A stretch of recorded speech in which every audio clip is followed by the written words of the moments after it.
बहुत अच्छा किताब ने साढ़े जेडे गरीब लोग ने गरीब कलोनियां निस्तर कलोनी और इर्द गिर्द जिन्नियां भी कलोनियां ने सब गरीब आदमी ने उन्होंने बच्चियां जड़ियां ने उन्होंने दूर नहीं जाना पेगा वो इत्थे ही तालीम हासिल करेंगे।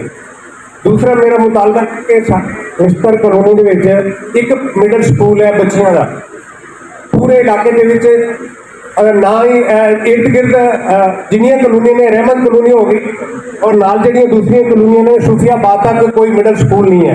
मिडल स्कूल है लेकिन हाई स्कूल नहीं है और बहुत सारे जो बच्चे नहीं पढ़ते। मेरा पुरजोर मुतालबा है कि साडा जिहड़ा निस्तर कलोनी का मिडल स्कूल है उन्हें हाई स्कूल किया जाए और ऐसे बहुत लोगों दी दुआवां लिखियां जान। लोग मसले अपनी बच्चियों के दूर भेजने वास्ते बहुत परेशान ने। तीसरी मेरी गुजारिश है कि साढ़े क्योंकि ज़्यादा गरीब लोग ने और बच्चियां जड़ियां ने उन्होंने वास्ते दस्तकारी स्कूल होना चाहिए।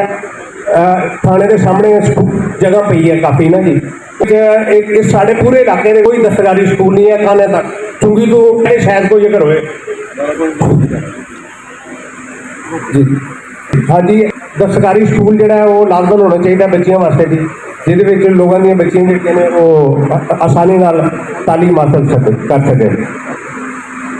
ठीक है जी मैं ही गुजारिश आते हैं हाई स्कूल कॉलेज है जो बीबी मोहतरम मरियम नवाज के नाम से साढ़े कायम मियां नवाज शरीफ साहब ने उन्होंने बेटी के नाम से बहुत मेहरबानी शुक्रिया।